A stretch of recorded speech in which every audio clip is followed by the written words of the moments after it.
urang ku hari katipunya Natalan milu rame nyana tahun baruan urang milu macet Jakarta macet Puncak macet Cianjur macet Sukabumi macet ieu pan lamun Kristen doang memoal macet berarti budayanya na ieu geus merambah ka urang naudzubillah min zalik wa min zalik nah ieu lah kudu dipikirkeun ku urang nu geus bebeja ka kula ku ari nu geus bebeja ka kula ieu anu leungit pamajikanana nu geus 3 poe nu leungit anakna nu saminggu anu geus leungit pamajikanana ieu mah nu leungit anak mah geus loba jasa tamat nu leungit pamajikanana ieu sekitar urang sekitar Balaraja sekitar Tigaraksa Cikupa Pasar Kemis Kemeta kecamatan-kecamatan Tangerang Barat lah ieu nu geus leungit pamajikanana beneran lain lalagaan ndek ka mana ieu teh pasti untuk tahun baruan geus dibokingnya nembereun ku Korea ku bule.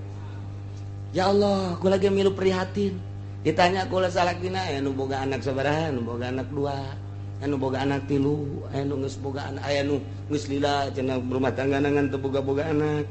Lah leungit coba ieu. Ke gira-ge, beres tahun baru uncul deui. Periksa coba papalangkakan anak gua. Coba ngagedean tan teu coba ieu. Masyaallah. Baheula mah urang ngadenge tahun baru, ngadenge Natalan teh di kota ku ari maka urang. Ieu kakara kos kikieu anu kieu. Tahun berikutnya. Allahumma ya qadiyal hajat. Allahumma ya qadi. Tugas anjeun mah mat cek Gusti Allah. Ngararapih jeung ngabeberes makhluk. Supaya nyahoeun ka pangeran nu asli. Nu ngadal langit bumi katut eusina jeung supaya nyana ngalaksanakeun instruksi-instruksi perintah-perintah Allah coba lalaunan macak Gusti Allah balieran heula tinggalkeun ke datangan deui ulah datang ka nyana terjerumus ka neraka ku sebab nyana can nyahoeun ka pangeran nu asli tugas anjeun teh dakwah supaya nganyahokeun manusia nyaho kana bener lain haju ditinggalkeun geus lah aing mah moal hayang deui ka sia jadi siapa diri naon kitu ngaranna diajakan ge kitu-kitu kene bae geus aing badak indit teu meunang kitu ta nabi mah teu meunang kos kitu kudu tenang arahan kumaha carana lamun urang ngampakan kayu bongkolna kayu Ambon uratna sing paringkel eta here hese jasa kudu ku ahlina lamun nu lain ahlina kampak beak 12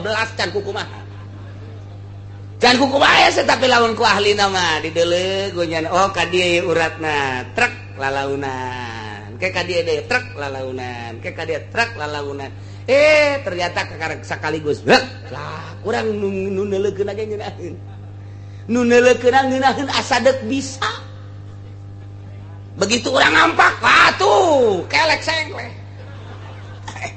ku ahli dakwah babar ieu mah hese jasa ye kunyana ge geus dikitukeun hese geus dikitukeun hese ditangtungkeun kunya di beji moal nyahoan ka beji ku mah lain kampung beji mah beji kunyana trek wah langsung dikampak tep engke belah sorangan ngabeji ge aya henteu nyaho uratna mah tetep bae hese bae ngabagal deh ngabagal tapi lamunnya uratna mah tek ngeunah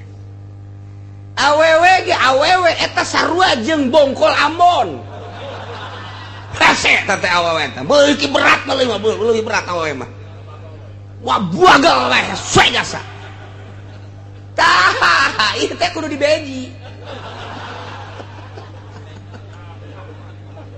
bukan pakes teh bisa geus teu ngapa eta nu mata kaju pepegatan ancur-ancuran padahal mah anak geus 5 tapi tetep aja teu bisa dilanjutkeun deui naon eta lantaran ieu ngabagel wese lain hese deh wese jasa hese pan aya awewe mah hayangna kieu babari sebenarnya awewe mah hayangna ka deuk ka kotanya mana tuh duitna sabaraha butuhna aya bener mangsa 2 juta mah 3 juta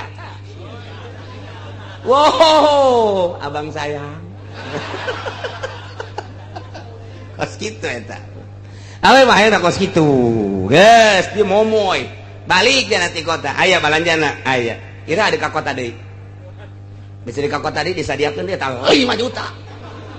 Bah, atuh jana ge geus kikiran bae. Eta we teh kos kitu. Lamun dikurangan deh kurang. Sabaraha butuna 2 juta jaya ge 500. Asana saminggu moal nyambel. Kapangi mah kapangi. Sakumaha jeung musuh. Nah, eta beji eta kos kitu beji. Eta kos kitu beji, masyaallah. Hese. Hartina kudu nyaho urang. Orang lamun keur boga bere ngan tetep dinasehatan ye duit macekel bae lah itu butuh mah ulah dipake cek urang teh. Cukup tah nasihat. Jadi ketika nyana minta deui urang teu boga, iya atuh aya boga mah insyaallah ya ieu keur usaha ieu macekel bae sakitu can aya. Ke 2 poe 3 poe deui masalah boga. Eta ngaranna nyaho urat. Nah, uratnya lagi atuh geus pahamun nya ge. Lamun jauh duit cek urang teh 500 tah ieu neklos bawa. Henteu geus bodoh lah. Atuh ujianana di beji ge eta. Jadi eta urat tah masyaallah. Kudu leuleuy jeung awe masa kumaha nampak endog beubereum. Goyang-goyangan peupeus. Goyang-goyangan peupeus acak-acakan. Iya tah masyaallah. Nah dakwah ge kos kitu. Bayangkan coba Kangjeng Nabi Nuh alaihi salam umurnya 900 tahun nyana dakwah datang ke 400 tahun kakarak diangkat jadi rasul 400 tahun diangkat jadi rasul nyana dakwah bae terus datang ke umur 900 tahun tinggal 50 tahun deh nu milungan 50. Coba cak Kangjeng Nabi Nuh eta lamun lain rasul geus ditinggalkeun ka mana meureun. Ditinggal mah Kangjeng Nabi Yunus dakwah takarak ninggalkeun doang ge eta disiksa ku Gusti Allah. Bentuk siksaanana diasupkeun ka jero laut. Antaranya ninggalkeun kaum cak Gusti Allah kunaon haju ninggalkeun tugas maneh mah dakwah daekeun jeung teu daekeun lain urusan maneh Yunus urusan aing cak Gusti Allah siapa dakwah mah dakwah bae. Tah eta teh rasul-rasul nu baheula teh ku urang teh kudu dijadikeun contoh, dijadikeun itibar terutama urang ku ari sebagai umat Kangjeng Nabi urang Kangjeng Nabi na dakwahna aya metode khusus atuh kurang tinggal nuturkeun bae urang turutan Kangjeng Nabi urang Kangjeng Nabi Muhammad sallallahu alaihi wasallam ngan konsepna ti baheula di zaman Kangjeng Nabi Adam, Nabi Idris, Nabi Nuh, Nabi Ibrahim datang ka Kangjeng Nabi Isa, datang ka Kangjeng Nabi urang, wabeh dakwah teh kudu ngalepaskeun dunia. Lain haju nyeun proposal. Dah, teu ieu mah geus, ieu mah dakwahna lamun nyeun proposal, ieu mah dibarengan ku Syaitonir Rajim. Ti baheula deuleu Quran, ngisahkeun berbagai nabi. Nu acak-acakan dakwah lamun geus sayang dunia gas moal luhur agama moal luhur setiga-tiga can moal bae eueuh ti dituna dakwah nabi mana dakwah nu titah neangan dunia eueuh lepaskeun tina dunia urang lamun ngadengekeun lamun urang kayak dihareup bakal aya sejarah Kangjeng Nabi Ayub ngan jauh keneh kanu bakal dihareupan mah urang Kangjeng Nabi Ibrahim. Kangjeng Nabi Ayub mah jauh keneh asana bangsa aki-aki maka buru paeh ti heula rame jasa mangkani ya Allah Kangjeng Nabi ieu sakedeung deui mah Kangjeng Nabi Ibrahim Kangjeng Nabi Ayub emang kumaha coba dakwahna begitu dakwah terus nyana ngajakan nyana ibadah nyana ngadoa digoda ku setan terus bae nyana mah salat lah cak setan teh eta mah ibadah jeung dakwahna ge sakitu husuna ge nya mah hayang dunia tama kos kitu ya Ayub mah jujung kelan salat dakwah ka unggal lembur tama deuk kumpul-kumpul dunia dibuktikeun ku Gusti Allah dunianya na dibeleum kabeh ku Gusti Allah teu boga sasiki-siki aja tetep Kangjeng Nabi Ayub dakwah Kangjeng Nabi Ayub salat goda deui ku setan tetep dakwah we geus teu boga naon Kangjeng Nabi Ayub geus sasiki-siki acan dakwah lah cak setan tama dakwahna ge tama hayang supaya anakna jeung keluargana rapi bareres tama sararehat tama tetep bae nya mah hayang keluarga dipaehan anakna ku Gusti Allah buak kabeh dihareupeun nyana kumaha tah harta geus eueuh anak geus eueuh pamajikan masih keneh aya 4 dakwah terus Kanjeng Nabi Ayub teh dakwah salat ka kampung eueuh anu nuturkeun masyarakat lah cak setan teh mah dakwah ge hayang pamajikanana supaya raresepeun jeung dirina supaya sehat abeh kabantu-bantu dibere panyakit ku Gusti Allah atel borok abeh sakujur awak bam harta geus eueuh nanaon teu boga setik-etik acan anak geus dibeakeun ku Gusti Allah awak lah geus dibeakeun ku Gusti Allah tapi tetep Kanjeng Nabi Ayub mengajakan bae dakwah terus satungtung masih kena bisa lempang Kanjeng Nabi Ayub dakwah terus bae salat terus bae kabelah dia nangis teu daya teu upaya karak pamajikanna ninggalkeun tinggal hiji deui Siti Rohmah tah dibawa ka sisi gunung Kaguha diamparan kudang daunan cak Kanjeng Nabi Ayub ulah diamparan kudang daunan masih kena dunia sama kos kitu mah ulah Kanjeng Nabi Ayub keusik nu aya bae keusik nu aya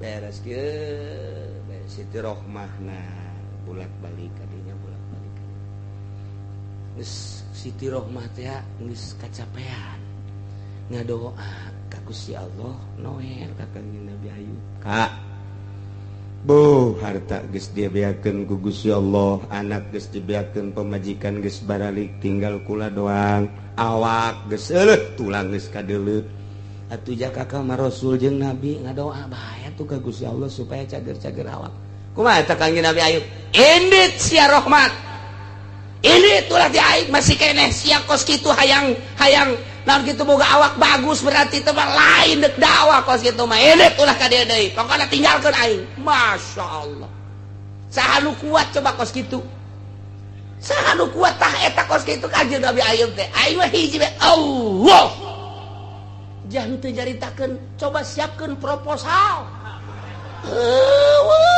Gusti Allah hina di akhiratna kiai anu make proposal hina kajeun kumaha ge nyempilkeun di jero dakwah teh jang kahirupanana nanaonna pasrahkeun ka Gusti Allah Kanjeng Nabi apah kacaritakeun boga pabrik henteu Kanjeng Nabi apah kacaritakeun boga kebon henteu susah Kanjeng Nabi hiji mangsa Kanjeng Nabi keluar ternyata si Abu Bakar aya di luar ger papanasan torojol di Abi Hurairah nyekelan beuteung cek Abi Hurairah teh ieu kula mah lapar jasa sabaraha poe we kula mah geus 2 poe kula geus sapoe cenah sapoe sapenting teu dahar kula geus 2 poe cek si Abu Bakar teh dahar torojol cek Kanjeng Nabi aya naon maneh ieu Abu Hurairah sapoe geus teu dahar sapoe sapenting ente Abu Bakar geus 2 penting kula geus 3 penting masyaallah dongeng kok gitu ayo urang siap bae dakwah perang panghareupna pedang pangsekeutna wah gimbir atuh hujanana musuh kuari mah kiai teh dongengna lain kos kitu lain ente ngajukeun nya geus turun jan kitu kan buat kan geus turun jan turun geus sauti anu motong sial dasar tapi kuari keur nyieun deui kamari naon kamari mah fotona foto pondok kuari majelis eta keneh kan lah geus we hiji-hiji ke musola batur los dongeng teh kos kari nyaho aing kabeungeut-beungeut nu kari itu nyaho jasa di Belaraja loba di Cisoka loba di Sepatan luang dua brang geus pokona moah di Cikupa loba nu eueuh teh di Pasar Kemis henteu tah mah di Pasar Kemis beneran teu tinggalin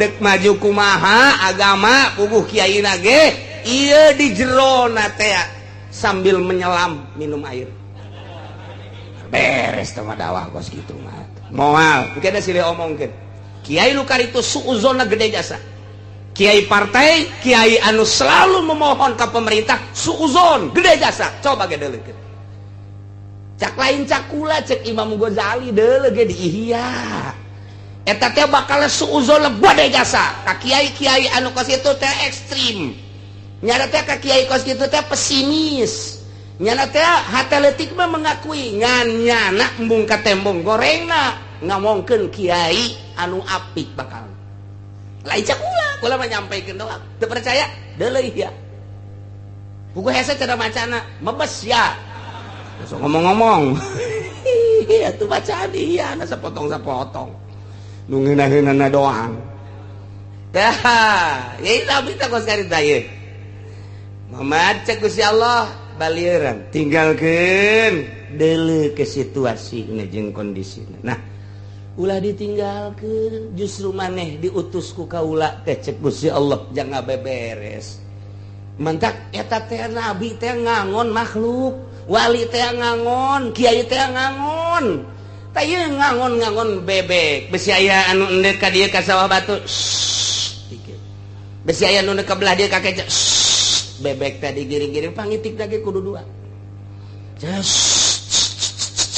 bebekna lempeng nyana ngaboros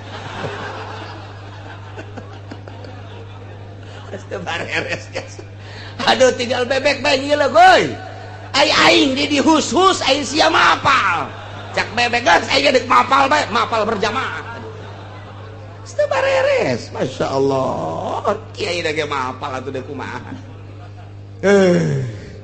ndek kumaha ngaping makhlukna pan ieu teh makhluk jang ulah sok ngridit bukunya nana kredit ndek kumaha coba ieu sing hade nya ulah sok kegemes teuing ieu kana duit-duit teh ulah nyanana nyeun proposal ndek ngaping kumaha ka makhluk da bobolokot nyanana mal bisa tah pangitik tinggal pangitik engkena diomek ku bebek mana pangitik mana pangitik mana ayo aing pangitik ya mal beres lantaran nyanana bobolokot tuh tama sarua jeung ditahan tahajud nyanana kerek bae diintip ku jelema sia ditahan tahajud bae diintip bae teh hudang bae heuh sia ka aing sia nita tahajud gitu sia kerek bae jatuh mah nitah-nitah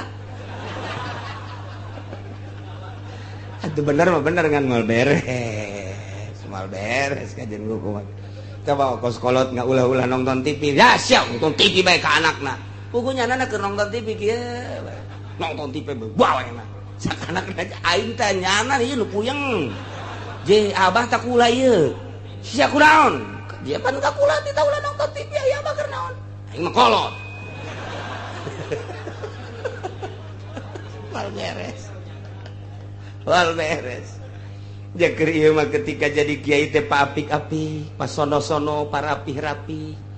Silih doakeun, lain silih dedeskeun, lain silih omongkeun baheula mah sebab naon? Dibeungkeut ku agama Islam ngaranna, di jero Islam dibeungkeut ku tujuan. Tujuanna hiji ngagungkeun Gusti Allah. Silakeun dek di mana bae di pemerintah tah, di organisasi tah, di partai tah, di tani tah, di dagang teh, hiji tujuanna. Dibeungkeut ku agama, dibeungkeut ku tujuan Allah moal ayana naon asas geus kaluar tina beungkeutan eta bae moal beres agama tinggal agama meungkeut tapi tujuanna geus lain sieu mah tujuanna hayang kedudukan sieu mah tujuanna hayang dunia agama mah agama bae ngan beungkeutan kaduana nu hese mantap hese eta tah nah Muhammad wa zakir bihi elingan ku anjeun ku Al-Qur'an pituturan supaya li alla tubsala nafsum bima kasabat supaya ulah terjerumus ka neraka ku sebab pagawean-pagawean manehanana laisa laha min dunillahi waliyyu wala syafi' di mana geus terjerumus ka neraka lantaran didakwahan supaya percaya pangeran teh Allah endahan ka patung didakwahan supaya terus ngalaksanakeun parentah Allah endahan maksiat akibatna engke manahanana terjerumus ka neraka di neraka laisa min dunillahi waliyyu wala syafi eueuh nu bakal ngurusan nulungan eueuh nu bakal nyapaatan nu bakal ngaropea moal aya neraka nu Allah jang nyadiakeun jelema anu maksiat ka Gusti Allah nu musyrik ka Gusti Allah saha nu deuk nulungan jeung saha nu deuk ngaropea moal aya ulah datang ka kos kitu cak Gusti Allah bere pepeling make Al-Qur'anul Karim ulah datang ka terjelum musting jarungkel ka neraka. Mantap kayak kiai ngadakwahan manusia teh aing nyanana pi neraka. Nggak kumaha tuh coba ngomong lagi mau bisa ngomong cau dong. Teu jelas, cak masyarakat cau. Teu jelas. Tah mantap ngalempengkeun ka Gusti Allah, dilempengkeun ku parentah-parentah jeung larangan-na di dirina bobolokot ku panyakit-panyakit moal tegas. Agag-agagan ngomong teh sebab ngarasakeun dirina aduh isin ka sorangan. Tuh tapi lamun lempengnya pangeran hiji Allah. Parentahanana salat, puasa, zakat, haji.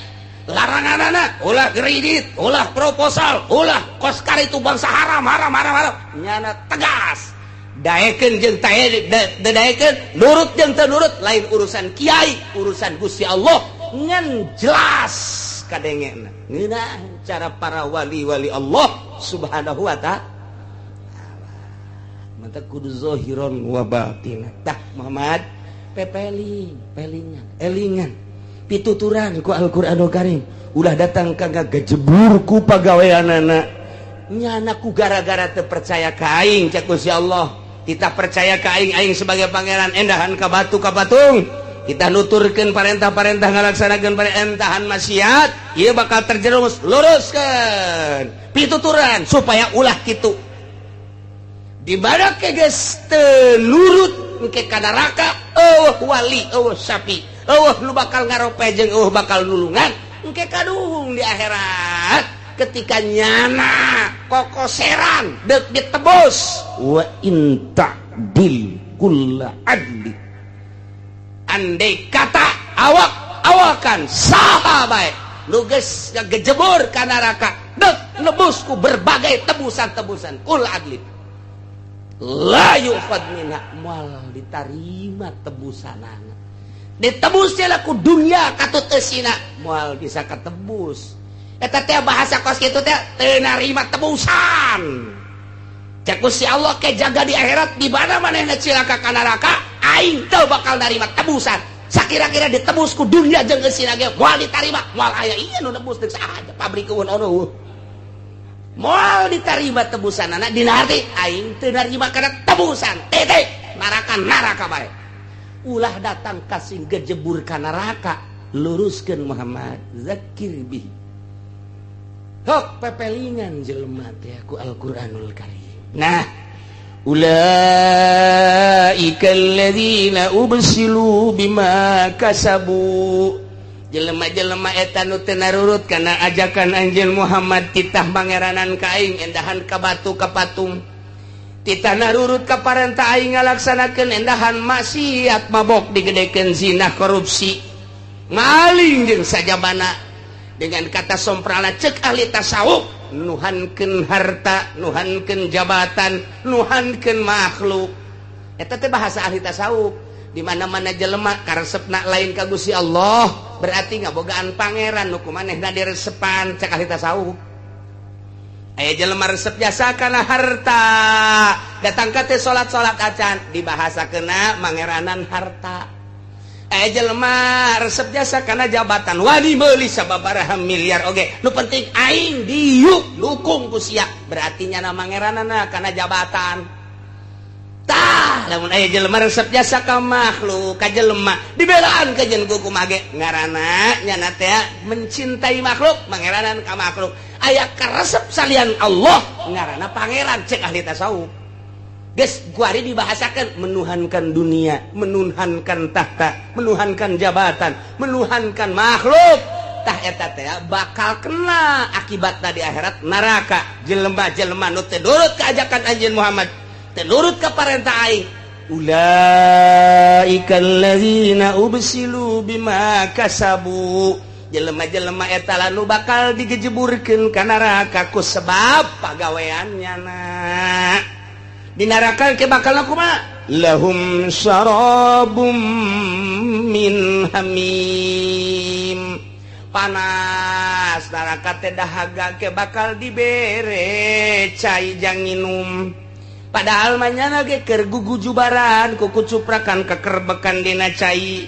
caina kumaha eta teh tiis teh atawa panas teh sakumaha lahum syarabum min hamim bakal dibere inuman tina cai anu panas-panasna geus teu kacaritakeun sakumaha panasna sebab eta panasna teh kadeuleu sanajan di wadah bubuncalan luar biasa ngagolak cek urang teh bakal dibere dipaksa titah nginum cai nu meunang ngagolakeun di neraka inum ku sia ajur sainting-sainting. Kitulah para kafirin, kitulah para musyrikin, kitulah para munafikin bakalna ngagejebur ka neraka. Nu narakana ngagolakna luar biasa, titah nginum cai meunang ngagolakeun lagi ribuan tahun. Pokona mah geus bae acak-acakan usus-usus di jero teh boro-boro nu panasna ngabuncal di neraka model kos kitu. Cacak-cacak panas nu aya di urang ge mun diasupkeun langsung atuh acak-acakan komo ieu di neraka. Nailah wa azabul alim siksa anu pohara jasa kunaon eta bima kanu yakfurun tailah ku sebab manehanana kalalupur waktu di dunia nah kakupuran di dunia engke bakal diasupkeun ka neraka teh jang jelema-jelema anu kalapir neraka teh jang jelema-jelema anu musyrik neraka teh jang jelema-jelema anu munafik neraka teh jang jelema-jelema anu maksiat ari kitu mah di dunia lah teu pernah maksiat aya ridho Allah neraka teh eueuseun sakumaha nu kamari caritakeun Ki Bahlul eta Ki Bahlul teh kuburanana di Baghdad ketika kula berangkat ke Baghdad aya kuburan di dinya Bahlul tadina masuk nela di kitab baik Ki Bahlul horenganan aya kuburanna jaieu Bahlul teh sakurun jeung kitu Ki Abu Nawas sakurun jeung Ki Abu Nawas teh zaman Raja Harun Ar-Rasyid ditanya jageus teh kapanggih Ki Bahlul asal aya geus saminggu teh kapanggih jeung jentas di mana tas di neraka tas ulin ka neraka. Hah? Sia ngomong jak raja. Tas di mana? Tas ulin di neraka. Dek naon tuh? Jangan seuneut sugan aya bae setik. Jang naon? Ya, jang ngarokok. Si Bahlul cak raja teh. Pohara teh si budak Bahlul. Jadi Ki Bahlul teh seorang wali, seorang ulama, sarua jeung Abu Nawas. Ulama, wali.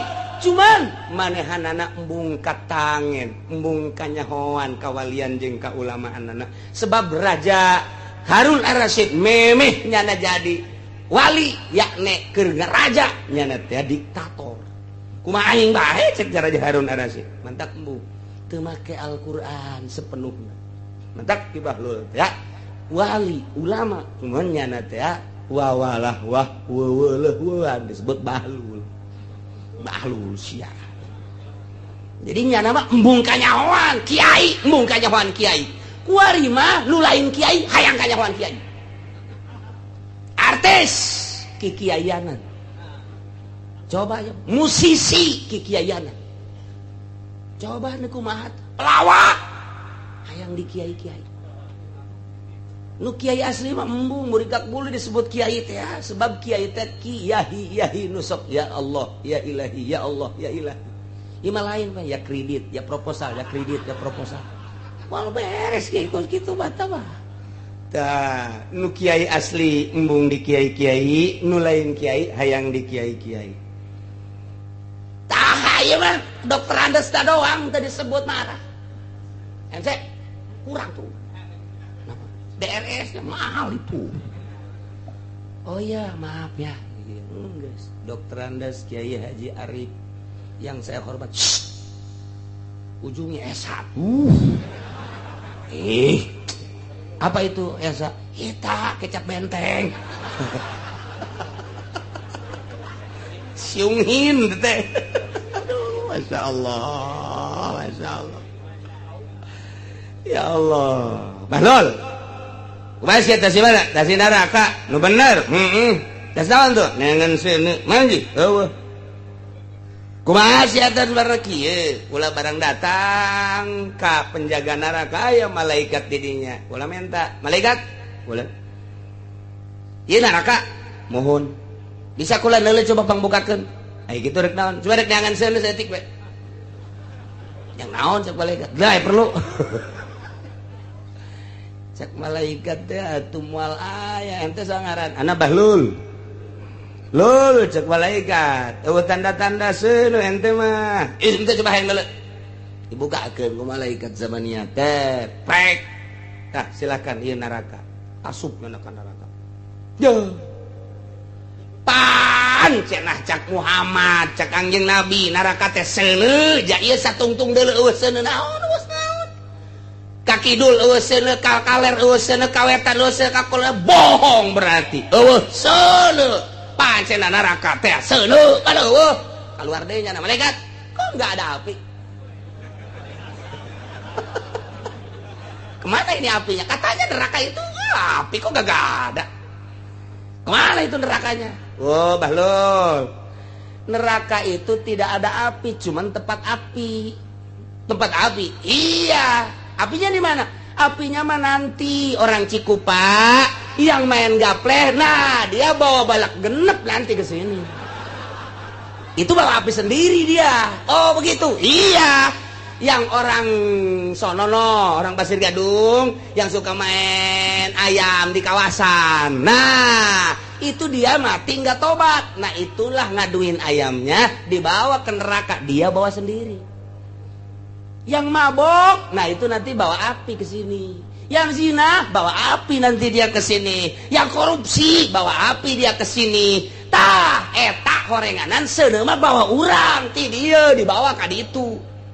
Cek malaikat atuh aya neraka nu mantap pantes dina Al-Qur'an fattaqun nar lati waquduhan nas wal hijar sing sieun maneh ka neraka nu panghurungna teh manusia ieulah manusia nu kadarituna pinuh ku dosa asupkeun ka neraka nu mantap sanajan ngarendeng da duaan nu ieu mah ngan mabok doang nu ieu mah nya mabok na zina nya maling ngarendeng duaan atuh beda seuneu panasna si mah pohara jasa atau si mah bawana sakitu bae tuh kos kitu cak Bahlul teh jauh sono horeng di neraka mah entar ke Kangjeng Nabi operasi ka neraka sahabat operasi ulama operasional terus ka neraka teu panas sebab teu mawa seuneu ti dieuna ka ditu bawa urang seuneuna geus mun hayang panas ke di neraka bawa saloba-lobana itu bae ulah hese-hese sanajan ngarendeng di ditu tah nu ieu mah teu boga piseuneun nu ieu mah pinuh atuh engke nu ieu mah sanajan ngarendeng nu ieu mah parah nu ieu mah teh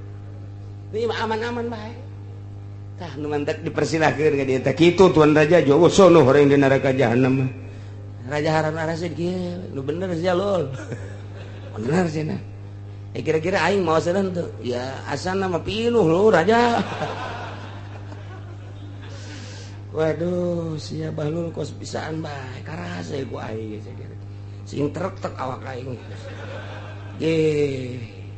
Engke bakalna kumaha teu kumaha tah mah terserah tuan raja kira-kira bakal hayang kabeuleumna rada rosa teruskeun. Kira-kira hayang aman di dituna teh mah eureun jadi rajana. Eta mah terserah tuan raja ngan kula geus ngalalakon ka neraka kos kitu. Duh, cek Bahlul cek tuan raja teh yang dikering batunya jadi raja ya terserah tuan raja tambah kahiji eta geus bere encan masih kene kieu kene bae Raja Harun Ar-Rasyid mikiran bae nyana tuh ngeunaheun nya lamun jadi wali ngeunaheun jadi ulama mah di akhirat mah asana araraman dina neraka nyana guling gasah tah bareng tas ngobrol jeung Ki Bahlul teh bolak-balik ya, teu bisa hudang nyana salat kayak ngedeng deui nikmat meureun mun jadi wali mah ke di akhirat teu mamawa seuneu cakumaha nu ditakeun ku si Bahlul kieu sapoe dua poe saminggu nyana keur tenang-tenang kieu bae nyana teh di luhur singgasana raja kerajaan aya di luhur keur macu tuan raja teh saha eta? Kula. Saha sia? Abu Nawas.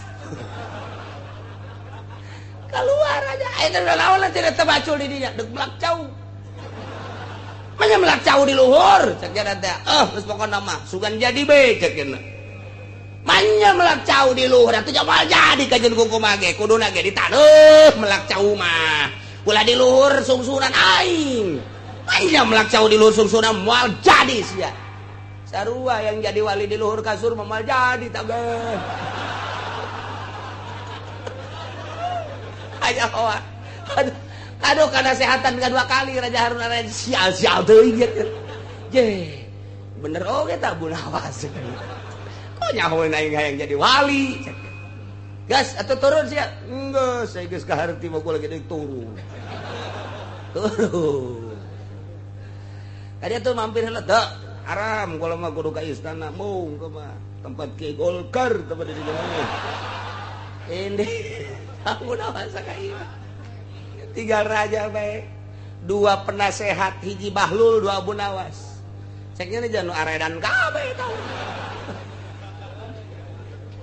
panggil Bahlul tidak kadia Bahlul coba tuh dah ikut kurang tidak ikut anak wallahu alam cek anu diutus coba tidak kadia Bahlul tapi Bahlul tidak kadia jeung Abu Nawas aing hayang nanya anu sabenerna coba kumaha aing nyeri hati aing ya hiji bakal mamawaseun ya aing cak si Bahlul tah mah kadua melak cau di luhur sungsuna moal jadi hayang jadi wali di luhur kasur moal jadi cak kan coba aing ngobrol anu sabenerna coba cak ada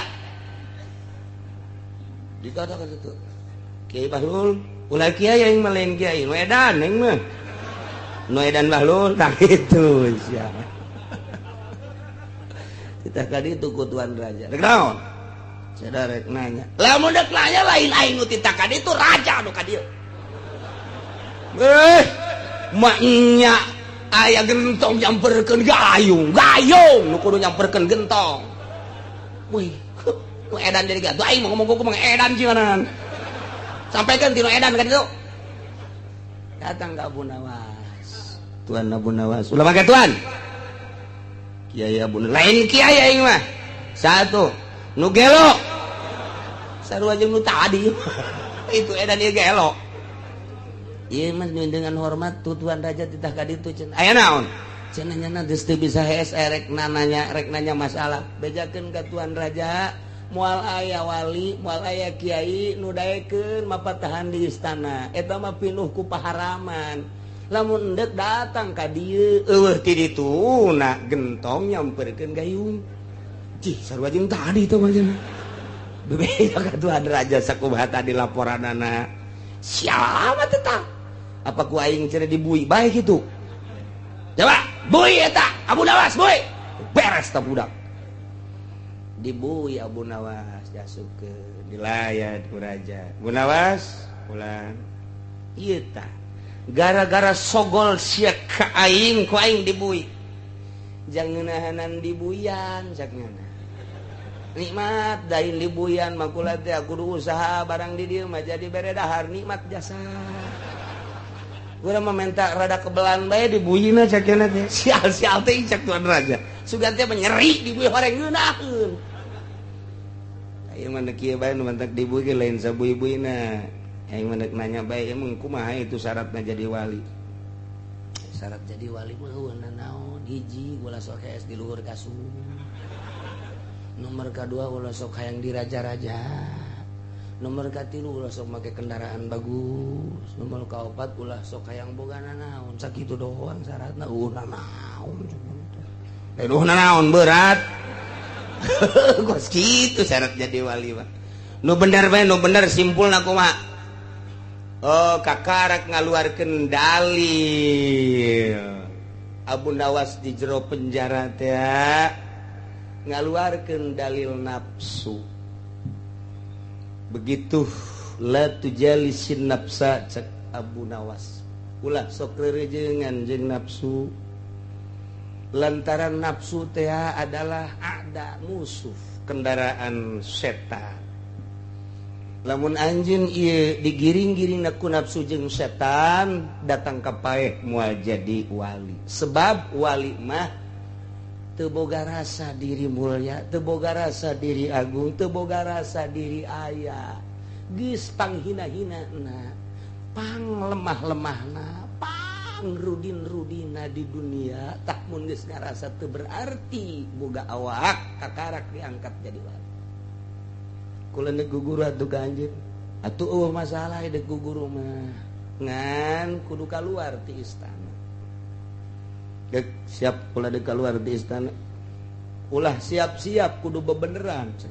Bener. Karak kaluar istana dibikeun. Kerajaan dibikeun. Kaluar Raja Harun Ar-Rasyid ngan baju hiji. Calana hiji, serba hiji. Teu meunang make kendaraan. Lempang cumplang campling guruna Abu Nawas kakara dit naon kitu dididik ku Abu Nawas sanggeus tadi dididik terus teu meunang boga rasa agung jeung mulya satungtung boga rasa agung jeung mulya eta teh nyaruaan jeung pangeran nu agung jeung nu mulya mah pangeran urang mah kudu ngahamba nu sabener-benerna jadi hamba ulah boga rasana naon kakara dirinya seetik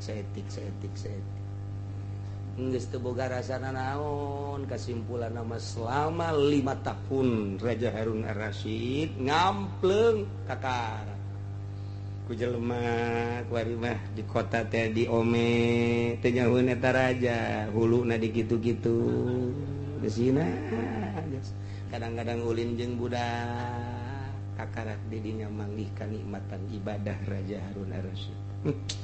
Baheula aing di raja-raja di dunia di akhirat mah bakalna disiksa. Kuari aing dihina-hina di dunia di akhirat aing bakal jadi raja. Tuh kakaraknya nak bebeja deui ka Abu Nawas. Geus nyahoeun Abu Nawas ge. Makom demi makom geus dilaksanakeun.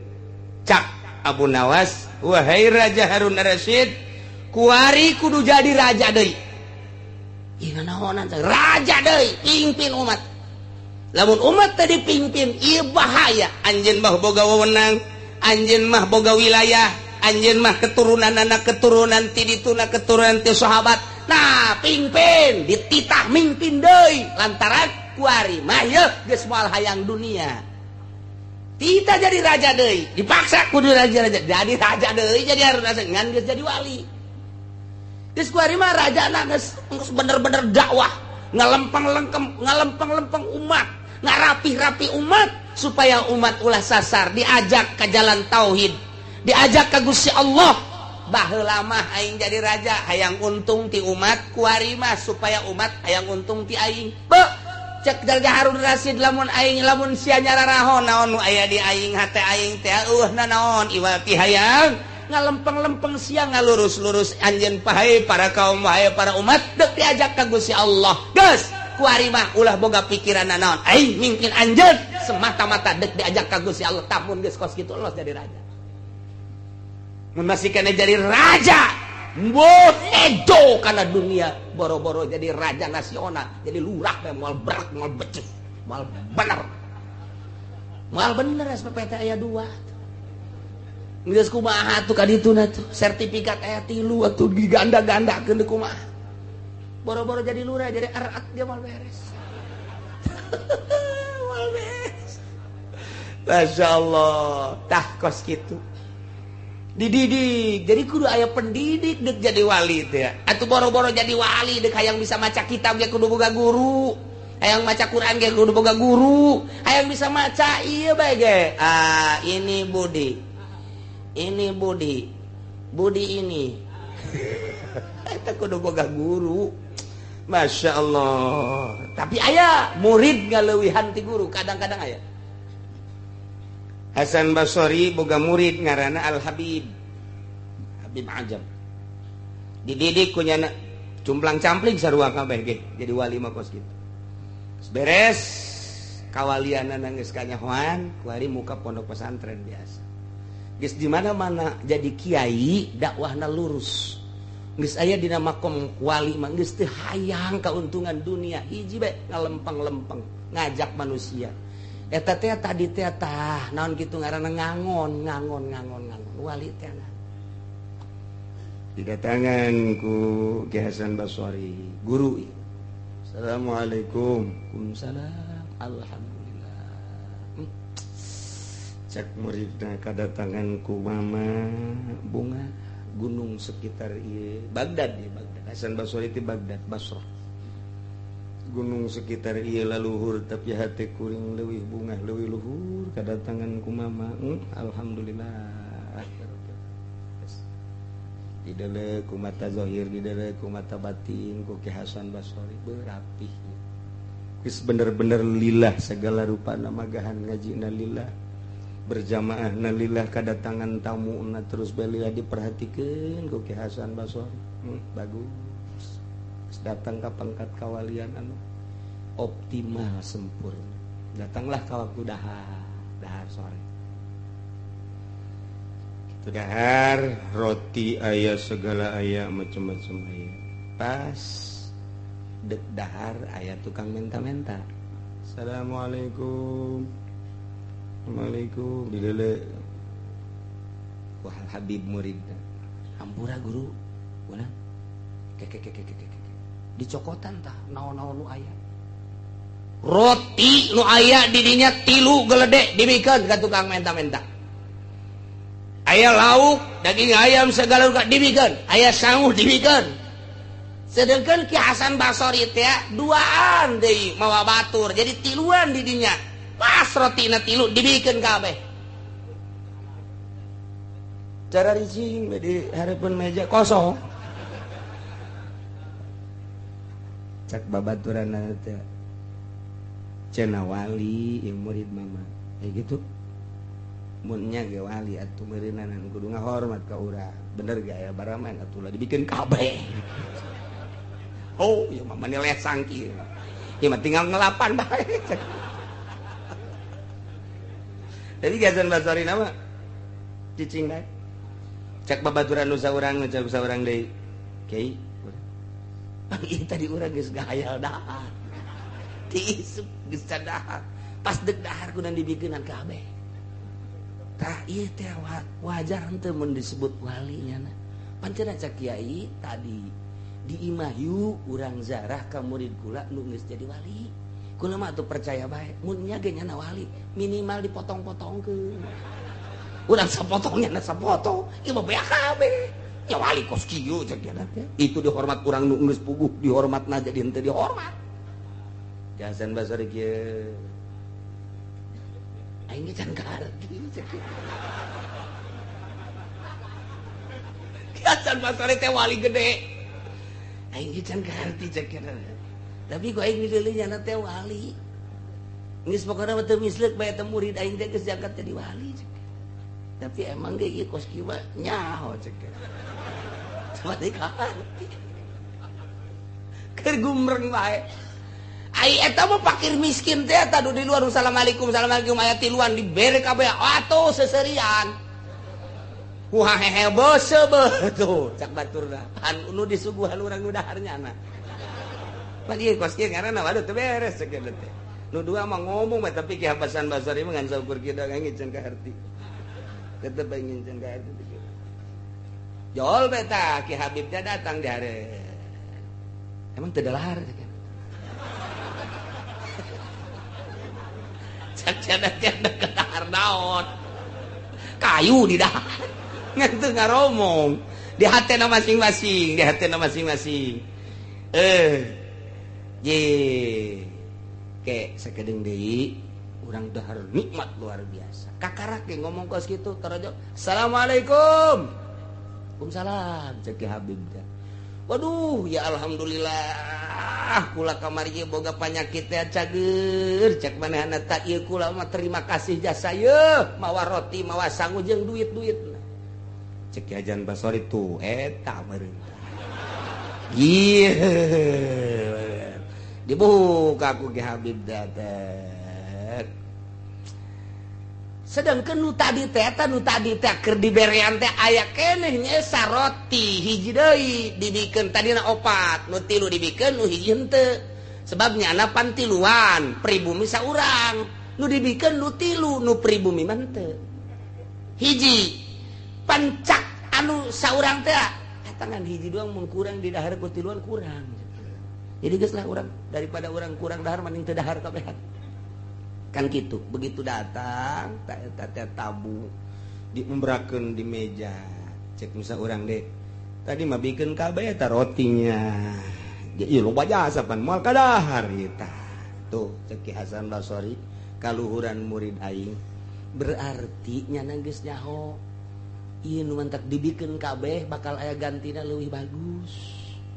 Tah eta teh murid leuwih luhur tibatan guru. Guru nama jadi walina tahap dengan seukur sakieu muridna mah geus pohara. Geus nyaho nyana nu mantak dibikeun kabeh teh lain moal digantian di jalan beureun geus kaambeul. Geus kaambeul. Wah, ieu menu geus aya di jalan ieu menu ieu.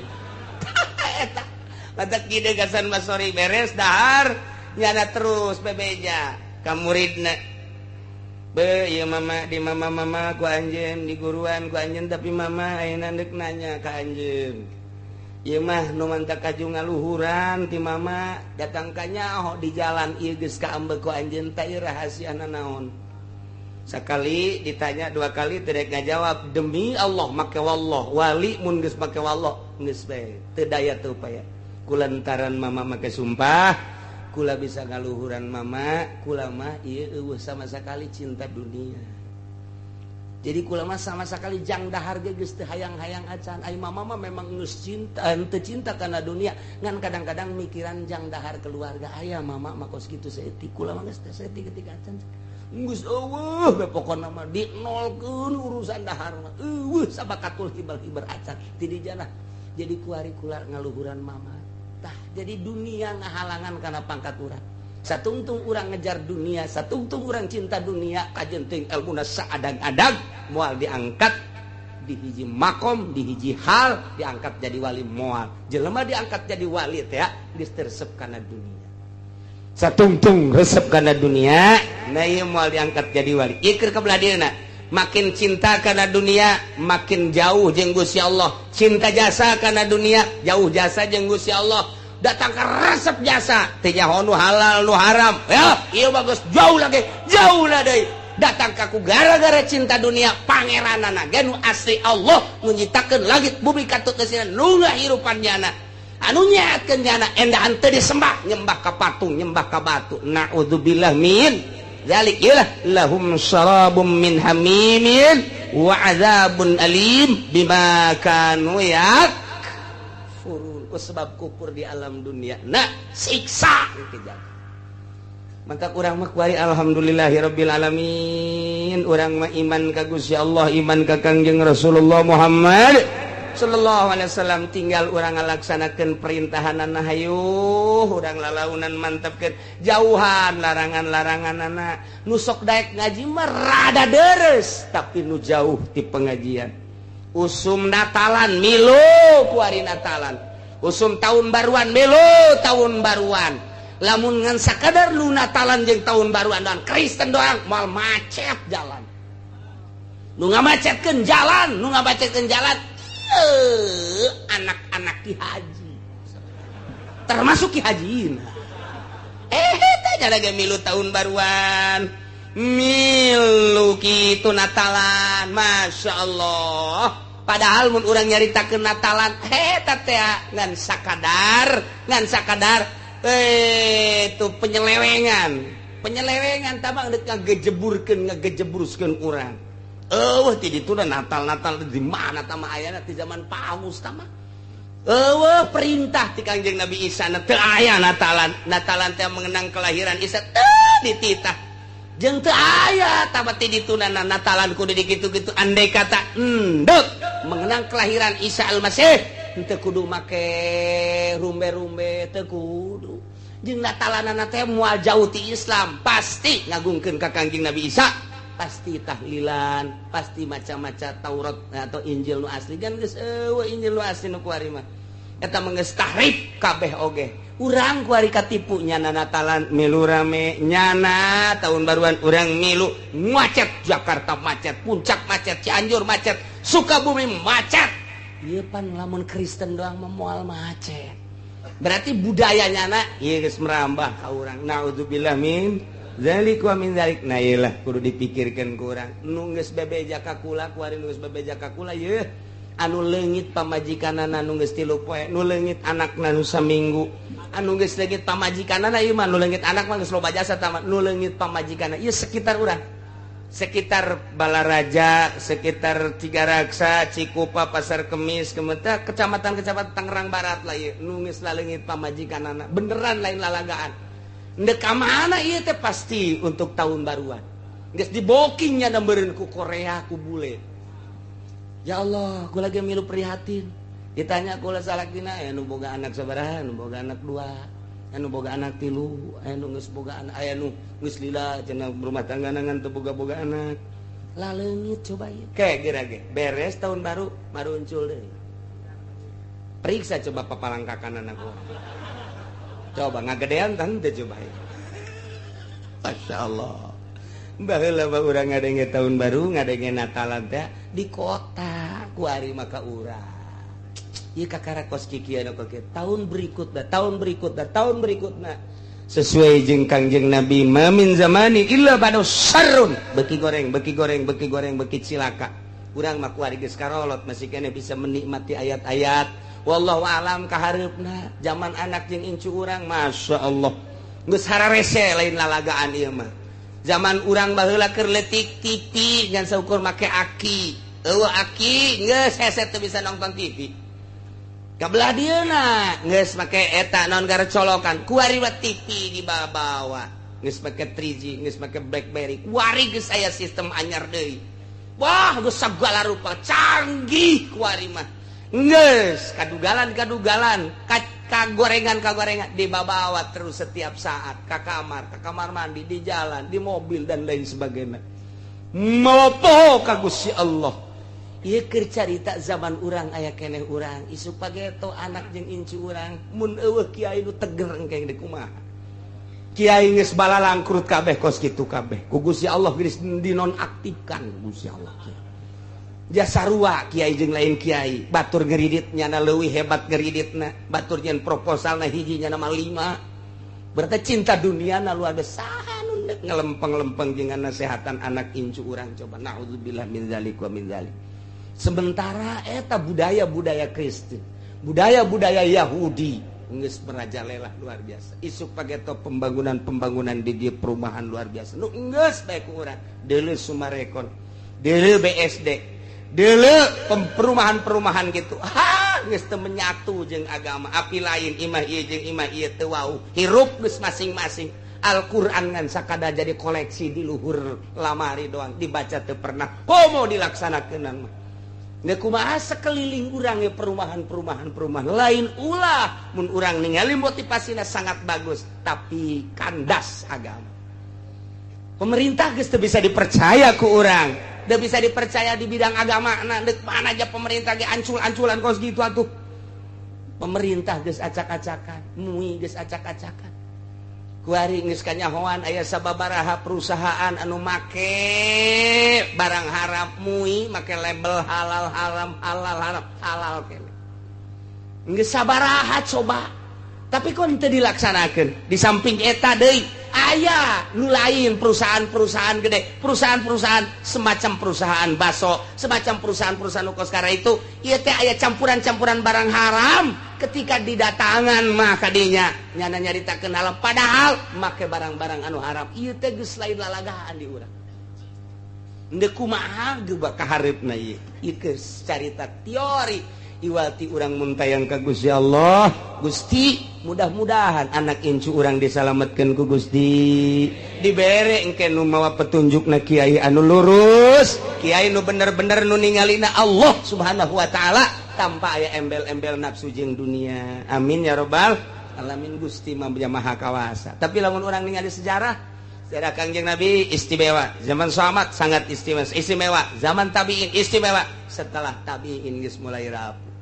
ya 500 tahun Hijriah bangkit dari zaman Raden Patah tidinya teu kebel kurang ti sahabat ti harita can pernah bangkit deui datang ka kuari 1400 can bangkit deui kakarak endeu kamari lamun nyaho sejarah kamari tinggal salengkaheun deui ketika Saddam Hussein jeung Osama bin Laden berjuang tinggal salengkaheun deui runtuh Kristen jeung Yahudi tetapi Allah encan menghendaki bunuh Saddam bunuh itu Osama bin Laden kuari bangkit deui encan kamari teh lamun sangat mengamati perjalanan Osama bin Laden jeung Saddam Hussein dua manusia eta ngejungkel Kristen ngejungkel Yahudi di urang teh kurang lantaran informasi nanti itu teh dikaburkan teu meunang orang mencintai itu teu meunang urang teh terus mengikuti teu meunang lantaran urang bertekuk lutut ke Amerika.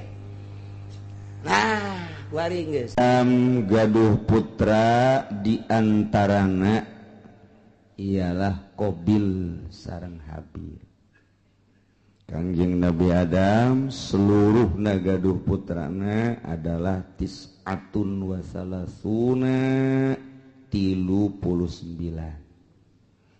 boga anakna 39 Kangjeng Nabi Adam dunia sakil gana diesian ku 39 sedengkeun ablag-ablagan sepi meureun dunia kakarak Kangjeng Nabi Adam, Siti Hawa, haju anakan ngan ari Qabil mah Qabil eta cak sariwayat mah lahirna di sorga ari Habil mah lahirna di dunia di dia di bumi cak sariwayat Qabil mah Qabil eta kelahiran sorganya nama tah Qabil ari Habil mah kelahiran bumi supaya rada cepet Gusti Allah teh ngalobakeun makhluk maka ngalahirna ieu Siti Hawa sakali lahir sajodo dua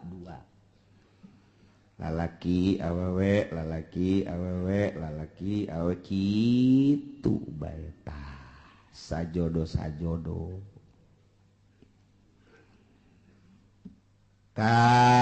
kabeneran Qabil mah ngajodokna ieu jeung hiji awewe nu ngaran Iqlima gelis ai Habil sajodokna jeung Labuda rada kurang gelis modal berbes lah gitu rada kurang gelis sedangkan instruksi ti Gusti Allah kawin teh silang disilang kawina lamun tadi Qabil ngadulurna ieu adalah jeung Iklima tah si Iklima anak kudu kawina jeung Habil anu tadi kaluarna ngajodokna teh jeung Labuda tah Labuda kawina teh jeung Qabil jadi disilang-silang anu pertama lalaki awewe nu kadua lalaki awewe tah lalaki nu kadua kawin ka awewe nu pertama lalaki nu pertama kawin ka awewe nu kadua kitu bae tah silang ulah dikawin kudu babarengan jeung ngalahirna harita jadi teu meunang bareng jeung kembaranana eta lah hukum di zaman Kangjeng Nabi Adam alaihis kawin dipersilakan geus aya instruksi kawin cuman instruksi hukumna kudu disilang teu meunang jeung kembaranana eta hukum mulai tadi dijata lantaran begitu diinstruksikan kawin umur kakarak 20 tahunan kabeh ge instruksi ti Gusti Allah kawin seperti eta sak ki Qabil kakakna ngeunah bae sia Habil dikawinkeun ka kembaran aing geulis ka mapan ayeuna si bayi kawin ka kembaran sia ieu dideuleu atuh kulit ya berebes lah cak urang berebes emang ulu geulis kitu di berebes tah eta kos kitu tah jadi kurang naon gitu amperna kurang naik Qabil jol we iblis datang ka jero hatena mulai ta iblis ge pan diusir di sorga leuwih ti heula pan iblis wah ini cak iblis makanan gua asup ka jero hatena bil siapa pan kelahiran sorga sarua jeung aing mulia urang atuh Habil onam kelahiran bumi India urang mah lain deui mulia tuh nu mulia ulah sok kawin ka nu jore penghinaan mungkin nu timbul tetep mulia mah kudu ka nu geulis bae mun kawin ka nu jore mana teuing engke jelema jeung ke ka dituna anak incu kobil mah kawinna ka nu jore tah eta kan isin tah bil cak jurig ya pugu cak jalan teh atuh pugu embung ieu ge eta mah abah ngomong cenah hukum ti Allah eta bohong sebenarnya mah eta bohong eta eueuh ti dituna eta mah kabisa abah bae abah teh deudeuheun ka Ki Habil ka adi sia nu mentek dikawinkeun kudu ka kembaran sia nu geulis ai sia nu kakakna nu kelahiran di ditu kudu kawin ka adina Habil eta teh lain ti Gusti Allah kajeun kumaha ge bibisaanan bapa sia Adam ngaranna instruksi ka ditu demo apa ka ditu kamari kan demo ka Jakarta demo pugu ye ge cak Kobil teh aing tetep bae embung kajeun kumaha ge embung bae beja ka abahna bah naon Kobil ubah abah bae iya nu bener ye utar atur nikah ye ari kitu instruksi tu Gusti Allah asal teu adil ye kos kieu ye manya ai kula dikawinkeun ka nu kurang geulis ari Habil dikawinkeun ka nu geulis tah ieu teh akur kos kieu teh lain ti Gusti Allah kajeun kumaha ge kadengen ku Habil cak Habil teh Kobil ulah kitu aing mah jaan dek kata aing titah kawin ka nu jore aing mah daek bae namun bener-bener ieu instruksi ti Gusti Allah aing mah geus kumaha Allah bae lantaran dia moal kembali hidup di dunia engke ge urang bakal baliknya ka Allah dalah sia ngomong sangeunahna bae geus bae we ieu mah bohong ye lain ti Allah ye kajen kumaha ge lain ti Allah ye mah kajen ti abah ye mah emang abah bangka warah ya mulai tah eta lamun sok nyarekan abah teh eta mimitina tah tidinya tah di Cikubaya duaan tah sok nyarekan abah teh iya Masya Allah mulai tidinya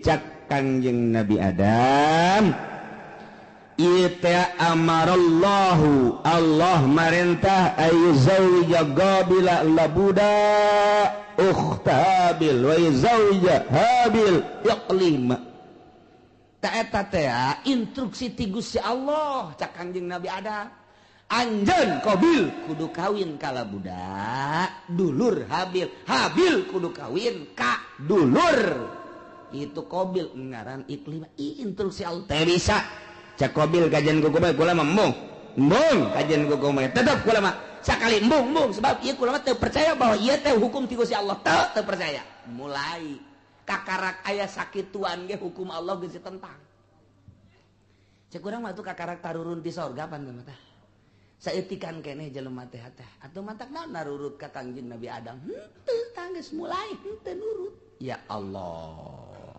terus bae iblis teh daekeun leupas ti Qabil ieu mah kajian kumaha kudu selesaikeun masalah ieu selesaikeun ieu mah lamun terus-terusan kieu pan isin ka dituna ieu isin urang ieu banyak Qabil kawin jeung nu jore aya Habil kawin jeung nu tah eta isin gengsi urang mah panturunan sorga moal aing geus moal kajian gua tetep bae teu hayang aing mah aju geus kieu kumaha kajian kumaha ge urang pokona pas ini bae heula tah tidinya Qabil mikir pas ini unggal poe sakumaha ucing jeung anjing asal kapangiwong kaki Qabil teh kaki Habil teh tuntutanana Qabil luar biasa lobana Qabil mah kakakna Habil adina Habil mah nurut bae aing lah kumaha bae sabodo Allah nu penting mah urang mah ibadah nuturkeun aturan Gusti Allah Subhanahu wa ta'ala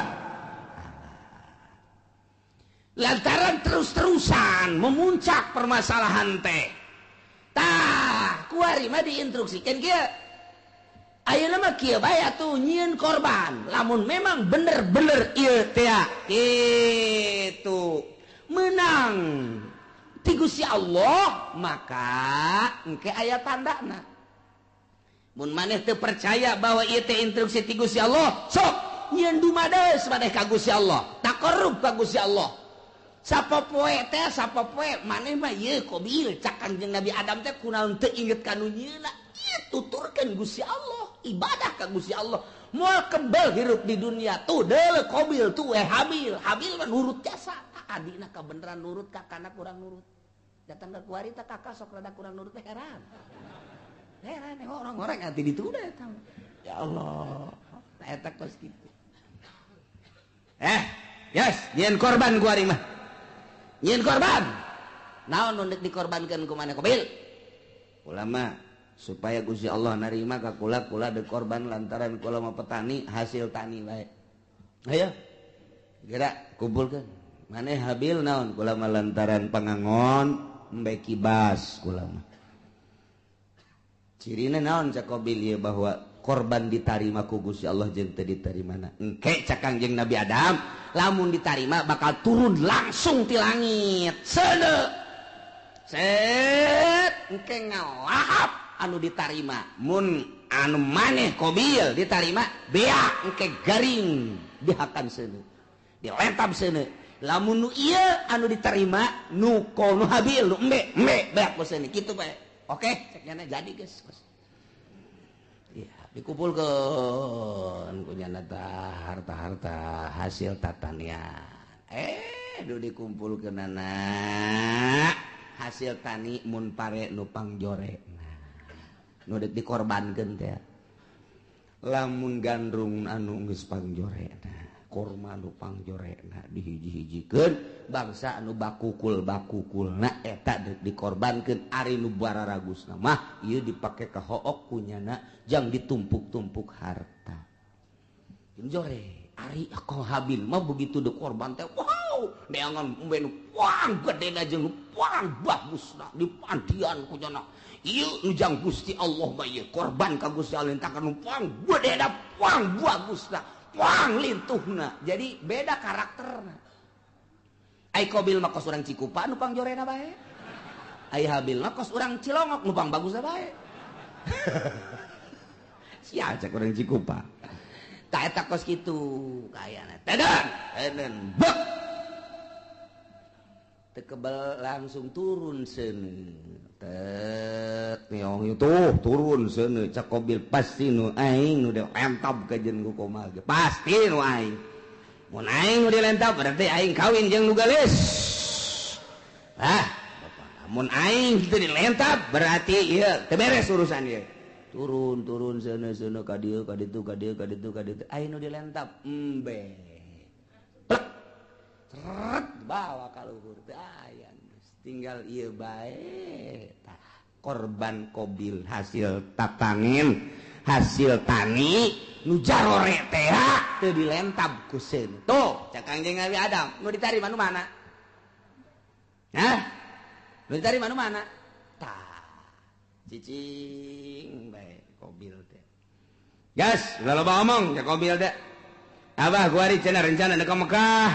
Eger ka Mekah ka ditu atuh. Eta ka anak ka kolot kos kitu eta. Eger ka Mekah mah.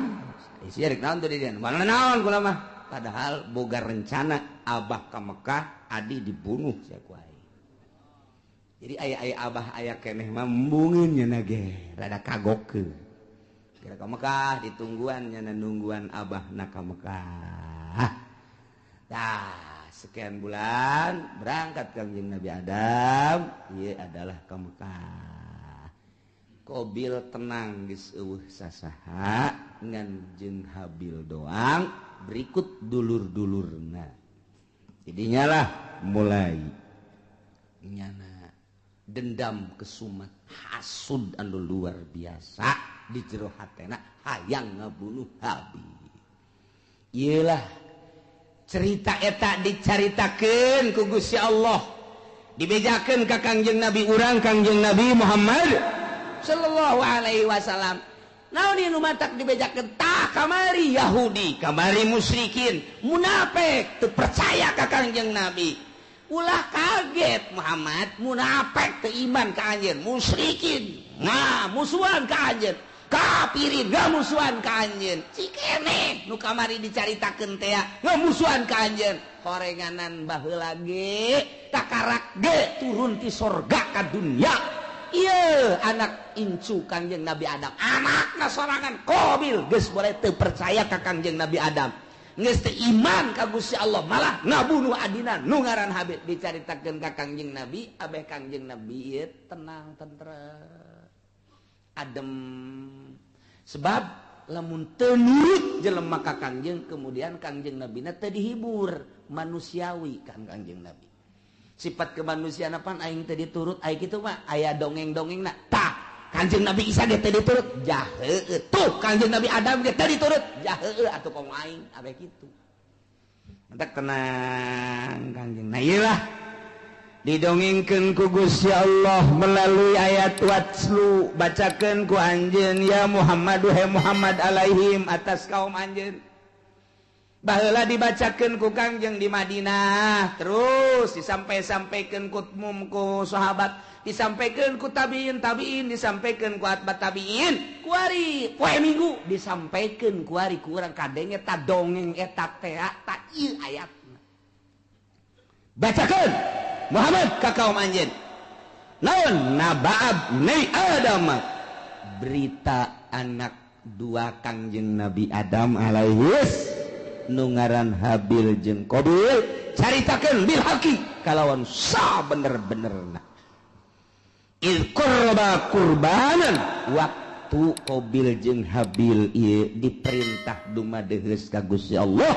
nyieun kadeus nyieun kadeheus nyieun takrub melalui kurban ilallahi ka Gusti Allah nu dilaksanakeun ku Habil makibas Qabil mah hasil tani yakni zar'u patukubila min ahadihima ditarima na ti salah sahijina hungkul nyaeta nu ditarima nu Habil ari nu Qabil mah teu ditarima walam yutaqabbal minal akhar kasimpulanana korban Habil mah diterima cirina dilahap seuneu Qabil mah teu ditarima cirina aya bae di dinya teu robah-robah ti dinya lah mulai Qabil bendu ka Habil nyimpen di jero hatena hasud anu luar biasa nungguan Kangjeng Nabi Adam munggah haji teu Kangjeng Nabi Adam munggah haji ngaharep Qabil ka Habil abah geus eueuh emak geus eueuh tinggal nyana bae Habil aya naon ka dieu aya naon cak Qabil la aqqa tulan bang aing bakal ngabunuh sia bunuh sia ku aing cak Habil qala 5 kok main bunuh-bunuh bae emang aya naon bagaimana mana kurban mana yang diterima kurban aing henteu ge atuh teh urusan Gusti Allah tah mah cak Habil teh innama yataqabbalullahu minal muttaqin nu ditarima teh jelema anu sieun ka Gusti Allah mukmin muttaqin ditarima aing teh ditarima teh mah tuh urusanna lah kurang takwa berarti teh mah ulah ngabunuh kula ka Gusti Allah kan teu bisa gara-gara sia aing bogor mah boluh sia ku aing geus bebeneran ditutur-tutur bae geus diagag-agag bae geus dikieu-kieu bae leungeun cak Habil cak adinaka dengan bahasa anu lemah lembut ka laim basatta iyadaka ma lain basatta ilayya iyadaka litaqatulani ma ana bibasiti yadiya ilaik li aqatula bahasa lagi daheun Habil ka dek ngabunuh bae jak kurang mah ieu ajar sararieun jasa ka Gusti Allah lain basatta yakin pasti nyata lamun kakak ngagerakeun leungeun kakak manjangkeun leungeun kakak ngulurkeun leungeun kakak dek nampiling ka kula kakak dek nyabok ka kula kakak dek kaburuh ka kula ma ana bibasiti yadia ilaik kuring memual kudu males uluran tangan kula memual nyabok ka kakak kula mah moal ngabunuh di eueuh saeutik terbersit di jero hate hayang ngabunuh eueuh saeutik hayang males kakak ngabunuh kula mah da cicing bae kakak pilih kula mah cicing bae kakak dek jawab kula mah cicing bae pokona mah kula mah moal ngabunuh sama sekali silakan kumaha kakak bae lantaran ini akhafullah rabbal alamin sieun jasa ka Allah eta Habil mah bahasana anu luar biasa inni uridu an tabu'a bi ismi wa ismik fatakuna min ashabin nar cak Habil teh asanyana kaula teh ieu adalah sieun jasa ka Gusti Allah lamun sampekeun ka kakak ngabunuh ka kula atuh meureunanan seakan sing kuring teh kula teh ieu berharap kakak teh ke bakal balik ke akhirat teh mawa dosa kula jeung dosa kakak sorangan memeh ngabunuh kula memeh ngabunuh kula ge kakak geus loba jasa dosana ditambah jeung dosa ngabunuh ka kula duanana dibawa ku kakak engke kakak di akhirat fatakuna min ashabin nar atuh engke bakal jadi ahli neraka ta ieu bahasana luar biasa aya bahasa inni uridu an tabu'a sanyana kaula ngarepkeun kana yen babalik berarti boga harapan lain boga harapan lantaran eueuh maksud males ngabunuh seakan kos nu mengharap nyana teh dibunuh lain mengharap dibunuh urusan dibunuh mah mangga kumaha kakak ngan kula henteu ngamaksud dek ngabunuh lantaran kakang jeung Nabi ge al-qatil wal maqtul finnar jelema nu ngabunuh jeung nu dibunuh sarua pada asup ka neraka lamun anu dibunuhna boga niatan hayang ngabunuh mantak cakang jeung Nabi teh al-qatil wal maqtul finnar nu ngabunuh jeung nu dibunuh asup ka neraka cak sahabat Gusti Rasul aya nu ngabunuh mah kaharti ka neraka aya nu dibunuh panu dibunuh ge nyana teh lamun imkan mah hayang ngabunuh oh jaheuh nya nyana ge ngan eleh wae gelutna kulantaran eleh kabunuh jangan lagi hayang ngabunuh hayang males eta dumadak al-qatil wa maqtul pindah Habil mah eueuh maksud ngabunuh kulantaran eueuh maksud ngabunuh dengan bahasa anu lemas disebutna al-kalamul jami'ul mani mun cek ahli dilagah mah dumadak bahasana inni uridu an tabu'a bi ismi wa ismika fatakuna min ashabin nar geus pihartieunana aduh kakak lamun kakak sampai ka ngabunuh ka kula jakula mah moal ngalawan teu hayang ngabunuh deui ka kakak atuh engke berarti kakak teh mun balik ka ditu teh mawa dosa dua dosa kakak memeh ngabunuh jeung dosa kula atuh engke di akhirat meureun pinuh ku dosa mangga sakumaha kakak bae kula mah sakadarna nasehatan doang sia ngomong ka situ balang nasehatan sakadarna wah ini teu bisa diomong ku kumaha masya Allah.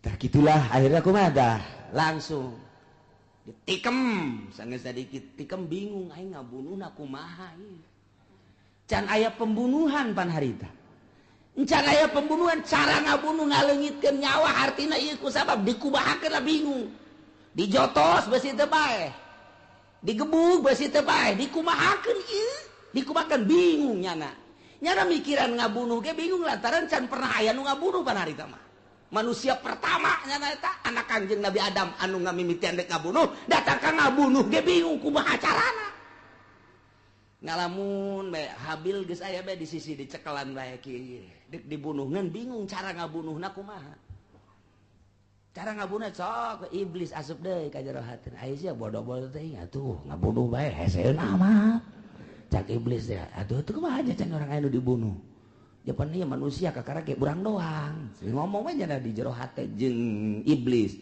ya kadeulekeun ya deulekeun ya cat bae iblis teh kaluar nu hiji tek dareup ngarupa nya jeung iblis tu saja gelut di bareng gelut nu hiji dicekel tek dikahadapkeun terus jokot batu digebukeun blak kana huluna hai oh tak kitu ngabunuh mata jadi dicontohan ku sakadang iblis. Masya Allah tuh gitulah Qabil teh oh jaheuh babarinya eta iblis nu hiji pae kakara pae geus pae nah Habil ku aing geus bisa sebab aing geus kuliah aing kuliah ngabunuh aing geus saya kuliah ngabunuh nangis saya dosen iblis langsung baik nurutan iblis jadi diperagakan ku iblis cara ngabunuhna mantak cekel tujahkeun langsung liak nyokot batu nu gede diangkat ku Qabil gejretkeun kana huluna gua jret gitu syariat masya Allah gitulah bakal jadi ahli neraka wa zalika jazaa'ul zalimin nyana jadi ahli neraka babalas jelema nu zalimah tidinya lantaran keheul jeung keukeuh bae hayang ngabunuh fatawaat maka ngagoda zayanat ngahiasi lahu ka Qabil nafsahu kana nafsu naqatslahi kana ngabunuh dulurna nu ngaran Habil diperagakeun ku iblis faqatalahu maka dibunuhlah ku Qabil Habil dengan cara diperagakeun kos sakumaha iblis fa asbaha minal khasirin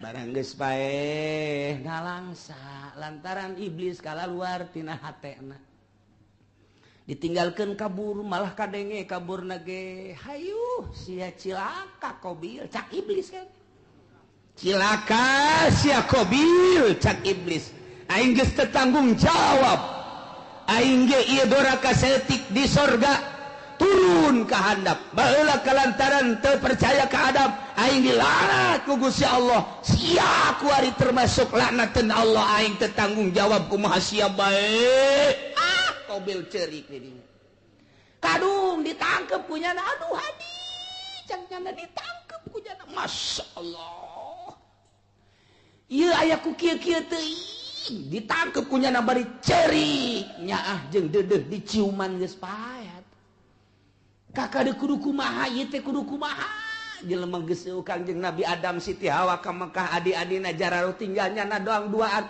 ditangkep punyana geus dibunuh mah lantaran iblis tak kalaluar mana teuing luar biasa sedihna Qabil harita neuk minta tulung ka mana ngan sakikituna jelema dibabawa kunyana dipapanggul kunyana ku deudeuh jeung nyaah dedeh jeung nyaah dipanggul tok ka Masrik 60 kilometer mamanggul bae dipanggul deui ka Magrib 60 kilometer bulak-balik lantaran dedeh jeung nyaah masyaallah